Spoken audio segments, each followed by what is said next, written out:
प्रिय छात्र छात्राओं, मैथ की क्लास में आपका स्वागत है। आज का हमारा टॉपिक है फलन, जिसे इंग्लिश में फंक्शन कहते हैं। इसकी परिभाषा है समुच्चय ए से समुच्चय बी में कोई संबंध एक फलन कहलाता है यदि समुच्चय ए का प्रत्येक अवयव समुच्चय बी के किसी अद्वितीय अवयव से संबंधित हो। इसे F such that A to B से निरूपित करते हैं। इसे मैपिंग भी कहते हैं। ठीक है, जो अद्वितीय वर्ड दिया गया उसका मतलब होता है यूनिक। यूनिक का मतलब केवल एक। फिर इसमें एक एग्जाम्पल दिया गया, उसके द्वारा आप इसको समझ सकते हैं। एग्जाम्पल में आपको दिया गया है यदि ए कोई एक समुच्चय है जिसके अवयव ए बी सी हैं और बी कोई दूसरा समुच्चय है जिसके अवयव 1 2 3 4 हैं, तो ज्ञात कीजिए ए से बी पर निम्नलिखित फलन है या नहीं है। आपको फलन ज्ञात करना है। तो इसके कुछ पार्ट दिए गए हैं। पहले पार्ट में आपका f इक्वल टू दिया गया है। f इक्वल टू मजला कोष्टक क्रमित युग्म a 1 दिया गया है, b 2, c 3 और मजला कोष्टक बंद करके दिया गया है। फिर इसी प्रकार क्वेश्चन नंबर 2 दिया गया है, थर्ड पार्ट दिया गया, फोर्थ पार्ट दिया गया और फिफ्थ पार्ट दिया गया। इसको हम कैसे कर सकते हैं? तो इसको हम इस प्रकार से कर सकते हैं परिभाषा के अनुसार। एक दो तरीके से हल कर सकते हैं। एक तो आपका मैपिंग के द्वारा। मैपिंग के द्वारा आप कैसे कर सकते हैं, जैसे इसमें आपका दिखाया गया है। और एक आप कर सकते हैं डायरेक्ट, जो कि ट्रिक के माध्यम से है, वो आपको लास्ट में बताया जाएगा। पहले जो पार्ट फर्स्ट दिया गया, एफ को तीर आरेख में दिखाने पर, यानी कि तीर के आरेख में दिखाएंगे तो दो समुच्चय आप बनाएंगे, समुच्चय ए समुच्चय बी। तो पहले में जो अवयव थे वो आप लिख लेंगे, तो ए बी सी अवयव थे। दूसरे वाले में आपके यानी कि बी में 1 2 3 और 4 अवयव थे। ठीक है। फिर जो फर्स्ट क्वेश्चन था उसके अनुसार फलन में आपका ए का संबंध किससे था? 1 से। तो ए का संबंध 1 से दिखाया। ये आपका जो है संबंध फलन को प्रदर्शित करता है। तो ए का फलन क्या है? 1 है। और बी संबंधित है किससे, या बी का जो प्रतिबिंब है वो कितना है? 2। और सी का प्रतिबिंब कितना है? 3 है। ठीक है। तो ए के परिभाषा के अनुसार ए के प्रत्येक अवयव का बी में कोई ना कोई अवयव है, यानी कि ए के जो प्रत्येक अवयव है ए बी सी, उनका बी के अंदर कोई ना कोई प्रतिबिंब जरूर होना चाहिए। तो इस प्रकार जो आपका फलन होता है, जो आपका फलन होता है, तो उसे आप क्या कहते हैं? फलन कहते हैं। ठीक है ना। तो इसलिए ये क्या है? f1 क्या है? फलन है। ठीक है। उसी प्रकार आपका सेकंड दिया गया। सेकंड में आपका समुच्चय तो ए बी सी है, लेकिन जो सेकंड क्वेश्चन था उसमें f equal to A2 B3 और C 3 और B 4 दिया गया था। तो A का संबंध किससे है? A का प्रतिबिंब 2 है, B का प्रतिबिंब 3 है, B का प्रतिबिंब ही 4 है और B का प्रतिबिंब 1 है। तो इसे आप इस प्रकार से पढ़ेंगे, क्योंकि A के अवयव B के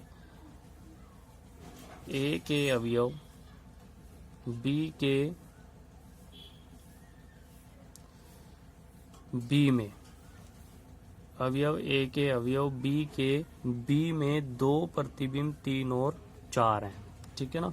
यानी कि B के जो प्रतिबिंब हैं वो 3 और 4 है। इसलिए A का B में अद्वितीय प्रतिबिंब नहीं है, यानी कि अलग अलग नहीं है। A का B में अद्वितीय प्रतिबिंब नहीं है, यानी कि B जो है जो समुच्चय B है उसके 2 अवयव A के अवयव B के प्रतिबिंब हैं, अतः F फलन नहीं है। ठीक है। फिर उसके बाद आपका थर्ड क्वेश्चन दिया गया। थर्ड में आपका थर्ड पार्ट में आपका f इक्वल टू दिया गया है। ये आपका कोई फलन है, आपको बताना है कि ये फलन है या नहीं है। तो चेक करेंगे। जो समुच्चय a था, a जो समुच्चय आप ले सकते हैं, इसमें पहले अवयव ले सकते हैं, उससे जो है क्या बनता है, समुच्चय a बनता है, और दूसरे अवयवों से क्या बनता है, समुच्चय b बनता है। ठीक है, तो ये कोई आपका फलन दिया गया, हमें बताना है कि ये फलन है या नहीं है। तो इसमें आपको देखना है कि ए जो आपका समुच्चय है, उसके प्रत्येक अवयव का b में अलग अलग प्रतिबिंब है या नहीं है। ठीक है, तो a का b में अद्वितीय प्रतिबिंब है।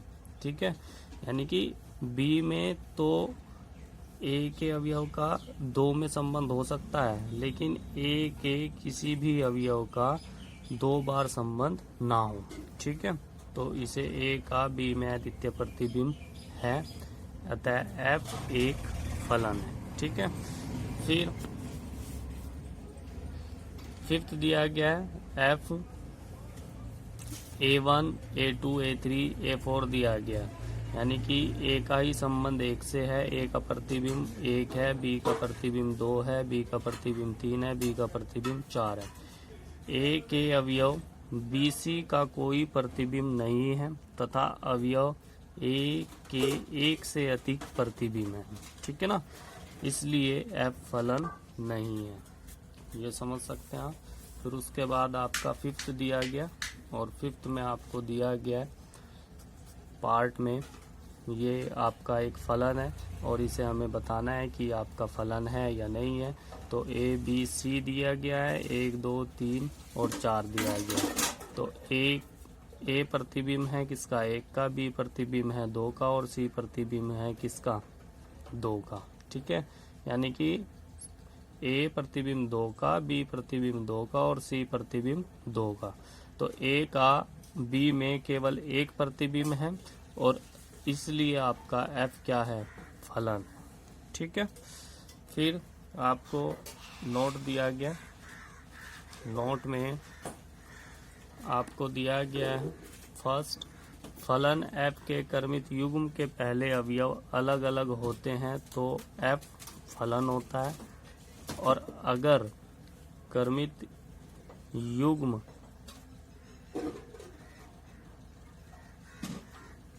अलग अलग नहीं होते हैं तो आपका फलन नहीं होता है। और सेकंड आपका दिया गया, प्रत्येक फलन एक संबंध होता है, जबकि प्रत्येक संबंध एक फलन नहीं होता है। ठीक है, तो इसमें आपको इस प्रकार से देखना होता है फलन। यदि आपको कोई क्वेश्चन दिया गया हो तो 2 बातें आपको दी गई होंगी, एक तो आपको a का मान दिया गया होगा, एक b का मान दिया गया, समुच्चय b का मान, और आपको फलन f दिया गया होगा। फलन f जो दिया गया होगा उसके द्वारा आपको क्या बनाना है, मैपिंग बनाना है, यानी कि आपको प्रतिचित्रण बनाना है। प्रतिचित्रण बना करके आपको ये देखना है कि जो समुच्चय a है वो b के प्रत्येक अवयव का प्रतिबिंब है या नहीं है, अलग अलग होना चाहिए। और यदि b के प्रत्येक अवयव का समुच्चय a में 1 से अधिक प्रतिबिंब है तो वो आपका फलन नहीं होता है। ठीक है, सीधी सी बात ये है कि जो आपका फलन दिया गया है उस फलन में आपको देखना है कि जो क्रमित युग्म के पहले अवयव हैं वो आपके अलग अलग होने चाहिए। यदि अलग अलग हैं तो आपका फलन होता है, और यदि कोई अवयव रिपीट होता है तो वो फलन नहीं होता है। ठीक है, फिर उसके बाद नेक्स्ट टॉपिक है आपका फलन का प्रांत, सहप्रांत तथा परिसर, जिसे इंग्लिश में domain, codomain, range of a function भी कहा गया है।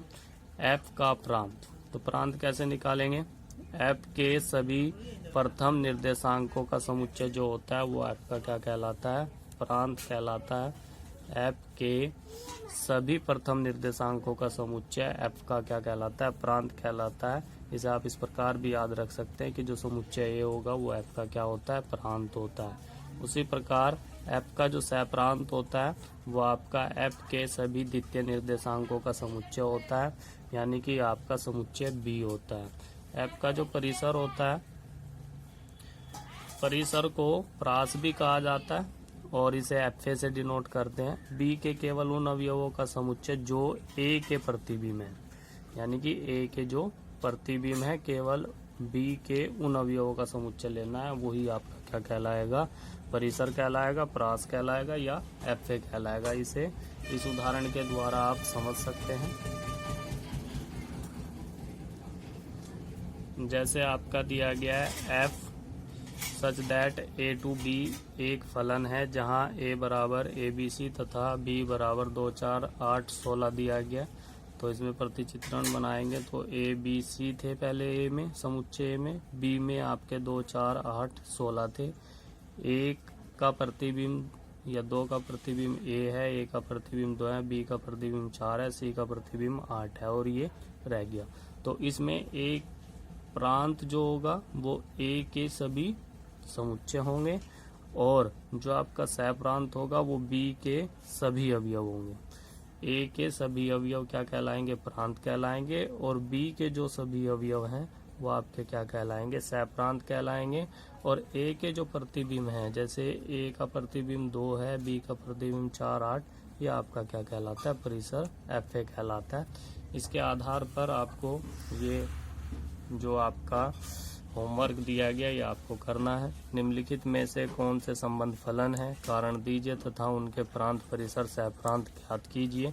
फर्स्ट आपका दिया गया है, ये फर्स्ट पार्ट है, ये सेकंड पार्ट है और ये थर्ड पार्ट है। आपको देख करके बताना है कि कौन इसमें जो फलन दिया गया वो आपका संबंध है वो फलन है या नहीं है।